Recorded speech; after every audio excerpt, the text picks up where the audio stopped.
ഈ സമരവുമായി ബന്ധപ്പെട്ടുകൊണ്ട് SFI എടുത്ത നിലപാട്, CJPയുടെ ഭാരവാഹികൾ ഉൾപ്പെടെ ഈ ഒരു വിഷയം ഇവിടെ ചൂണ്ടിക്കാണിച്ച് SFIയുടെ സംസ്ഥാന ഭാരവാഹികൾ ഉൾപ്പെടെ അഖിലേന്ത്യാ നേതൃത്വം ഉൾപ്പെടെ സംസാരിക്കുമ്പോൾ പറഞ്ഞ എന്താ വിഷയം? ഈ നീറ്റ് പരീക്ഷയുമായി ബന്ധപ്പെട്ടുകൊണ്ടും CBSE പരീക്ഷയെ ബന്ധപ്പെട്ടുകൊണ്ടും വിദ്യാർത്ഥികളുടെ വിഷയം, ഈ വിദ്യാർത്ഥികൾ നേരിടുന്ന പ്രതിസന്ധി, വിദ്യാർത്ഥികളുടെ ഭാവി അനിശ്ചിതത്വത്തിലായ സാഹചര്യം, അവിടെ ഇത് ഉയർത്തിപ്പിടിച്ചുകൊണ്ട് ധർമ്മേന്ദ്ര പ്രധാന്റെ രാജി, സ്ക്രാപ്പ് NDA ഉൾപ്പെടെയുള്ള വിഷയങ്ങൾ ഉയർത്തിപ്പിടിച്ചുകൊണ്ട് നടത്തുന്ന പ്രക്ഷോഭമാണ്. അതിന് ഐക്യദാർഢ്യപ്പെടുക എന്നുള്ളതാണ്.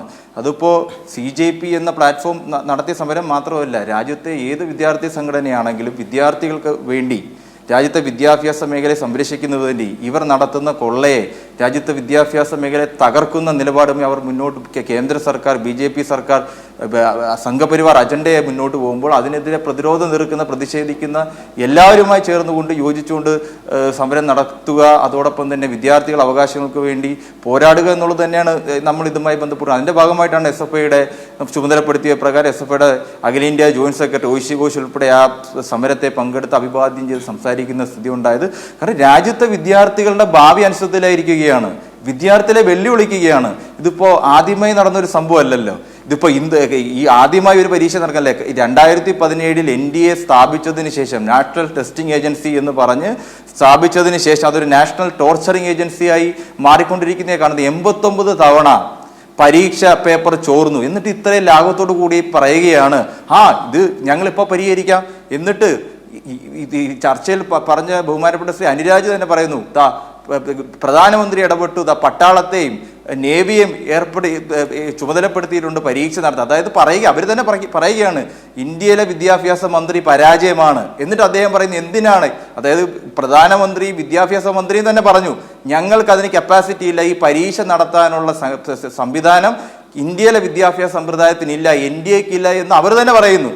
എന്നിട്ടാണോ ഈ ഇത്രയും പറയുന്നത് വിദ്യാഭ്യാസ മന്ത്രിയുടെ രാജി ആവശ്യപ്പെട്ടുകൊണ്ട് സമരം നടത്തുന്നത്? NDAക്കെതിരായി നടക്കുന്ന സമരവുമായി ബന്ധപ്പെട്ടുകൊണ്ടും പുച്ഛിച്ചിങ്ങനെ തള്ളുന്ന അവർ തന്നെ പറയുന്നത് ഞങ്ങൾക്ക് ഈ പരീക്ഷ നടത്താനുള്ള യാതൊരു ക്വാളിറ്റിയും ഒരു കപ്പാസിറ്റിയും ഈ ഭരണകൂടത്തിനില്ല. അതുകൊണ്ടാണ് മിലിറ്ററിയെ ഏൽപ്പിക്കുന്നു, ആർമിയെ ഏൽപ്പിക്കുന്നു, സംവിധാനങ്ങളെ ഏൽപ്പിക്കുന്നു. ശരി, ഇതിവിടെ തുറന്ന് സമ്മതിക്കുകയാണ് അവർക്ക് ഇത് നടത്താൻ, വിദ്യാർത്ഥികളുടെ പ്രശ്നങ്ങളെ പരിഹരിക്കാൻ പറ്റില്ല, അവരുടെ പരീക്ഷകൾ നടത്താൻ വേണ്ടി പറ്റില്ല എന്ന് പ്രഖ്യാപനം കൂടിയല്ലേ. അപ്പം അതിനെതിരായി രാജ്യത്താകമാനം തന്നെ ഇത്തരത്തിൽ വിദ്യാർത്ഥി വിരുദ്ധ നിലപാടുകളുമായി വിദ്യാർത്ഥികളുടെ ഭാവി അനുസരിച്ചില്ല. കാരണം 12 മണിക്കൂർ 14 മണിക്കൂർ ഒരു വിദ്യാർത്ഥി കഷ്ടപ്പെട്ടിരുന്ന് പഠിച്ച് എഴുതുന്ന പരീക്ഷ ഒരു ദിവസം പറയുകയാണ് ചോദ്യപേപ്പർ ചോർന്നു.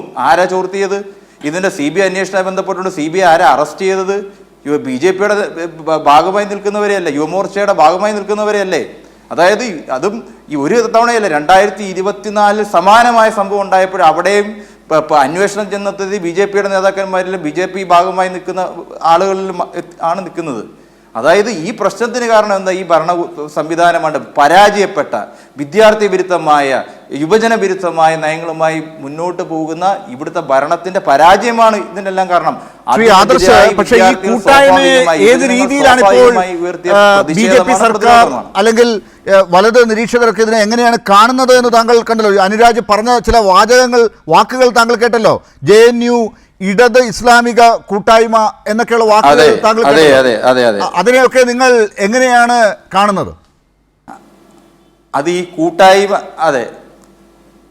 അതായത് ഇത് ഈ കൂട്ടായ്മയ്ക്കെതിരെ മാത്രമല്ല. ഇപ്പൊ വേദാന്ത് 17 വയസ്സുകാരനായിട്ടൊരു വിദ്യാർത്ഥി വേദാന്ത് ശ്രീനിവാസൻ, അദ്ദേഹം ആ കുട്ടി പരീക്ഷ എഴുതി, ആ കുട്ടി പരീക്ഷയുമായി ബന്ധപ്പെട്ടുകൊണ്ട് വിഷയങ്ങൾ CBSE പരീക്ഷ എഴുതിയ കുട്ടിയാണ്. ആ പരീക്ഷയെ ബന്ധപ്പെട്ട് കൊണ്ടുവന്ന പ്രശ്നങ്ങൾ ആ കുട്ടി ട്വിറ്ററിൽ പോസ്റ്റ് ചെയ്തു. ആ കുട്ടി അപേക്ഷിച്ച് ആ കുട്ടിയുടെ ചോദ്യപേപ്പർ തന്നെയല്ല മൂല്യനിർണ്ണയത്തിന് വേണ്ടി റീവാല്യൂഷന് വേണ്ടി അപേക്ഷിക്കുക ആ കുട്ടിക്ക് ലഭിച്ചത്. അപ്പൊ ആ കുട്ടിയെ പാകിസ്ഥാനി എന്ന് വിളിച്ചുകൊണ്ടാണ് ദൂരദർശന്റെ അവതാരകൻ, സംഘപരിവാർ നിലപാടുമായി മുന്നോട്ട് പോകുന്ന ഒരു വ്യക്തി, അതായത് ഈ ഭരണകൂടത്തിനെതിരെ BJPക്കെതിരെ പ്രതിഷേധിക്കുന്ന ഒരു 17 വയസ്സുള്ള കുട്ടിയാവട്ടെ, ഈ പ്രശ്നം ബാധിച്ച ഒരു കുട്ടിയാവട്ടെ, തുറന്നു കാണിക്കുകയാണ്. ഏറ്റവും അവസാനം CBSEക്ക് ഉൾപ്പെടെ സമ്മതിക്കേണ്ടി വന്നു, പ്രശ്നം പറ്റി. അതായത് ആ കുട്ടിയുമായി ബന്ധപ്പെട്ടുകൊണ്ട് ആ കുട്ടിയുടെ ഉത്തരക്കടലാസ് അല്ല അത് റിവാലുവേഷനെ ബന്ധപ്പെട്ടുകൊണ്ട് കൊടുത്തപ്പോൾ, അല്ലെങ്കിൽ പരീക്ഷാ ചോദ്യപേപ്പർ ആ കുട്ടി അവകാശപ്പെട്ടവർ കൊടുത്തത് എന്ന് അവർ പറയുന്നു. അതേ സമാനമായ മാതൃകയാണ്. സംഘപരിവാറിനെതിരെ ആരാണ് ശബ്ദമുയർത്തുന്നത്, പ്രതിരോധമുയർത്തുന്നത്, അവരെയെല്ലാം രാജ്യവിരുദ്ധ ശക്തികളായി ചിത്രീകരിക്കാനാണ് ശ്രമിച്ചുകൊണ്ടിരിക്കുന്നത്. JNUവിൽ എന്തുകൊണ്ടായി സംഭവിക്കുന്നത്? കാരണം JNUവിൽ ഈ സംഘപരിവാറിനെ ആ ക്യാമ്പസിനുള്ളിലേക്ക് കടത്താൻ അവരുടെ അജണ്ടകളെ കൊണ്ടുവരാൻ വേണ്ടി ശ്രമിക്കുമ്പോൾ അവിടുത്തെ വിദ്യാർത്ഥികൾ പ്രതിരോധിക്കുന്നു. അങ്ങനെ ആരാണോ സംഘപരിവാറിനെതിരെ മുദ്രാവാക്യം ഉയർത്തുന്നത് അവരുടെ തെറ്റായ നയങ്ങളെ യഥാർത്ഥത്തിൽ രാജ്യവിരുദ്ധ സമീപനം സ്വീകരിക്കുന്ന ആരാ?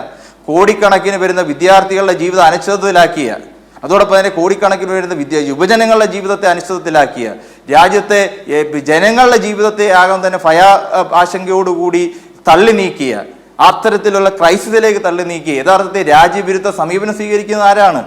അത് അവരുടെ നിലപാടിൽ വ്യക്തമാണ്. അപ്പോൾ അതിനെതിരെ മുദ്രാവാക്യം വിളിക്കുന്നവരെ, അതിനെതിരെ അവരുടെ അവകാശങ്ങൾ, വിദ്യാർത്ഥികളുടെ അവകാശങ്ങൾ ചോദിക്കുമ്പോൾ അതിനെ എല്ലാം തന്നെ രാജ്യവിരുദ്ധ ശക്തികളായി എന്ന് മുദ്രകുത്തുന്ന അവരുടെ ശൈലിയാണ്. ജനങ്ങൾക്ക്, ഇന്ത്യയിലെ ജനങ്ങൾക്ക് മനസ്സിലായിട്ടുണ്ട് ആരാണ് രാജ്യസ്നേഹികളെന്നും ആരാണ് രാജ്യവിരുദ്ധമായ ജനവിരുദ്ധമായ സമീപനങ്ങൾ സ്വീകരിക്കുന്നതെന്നും. ശരി.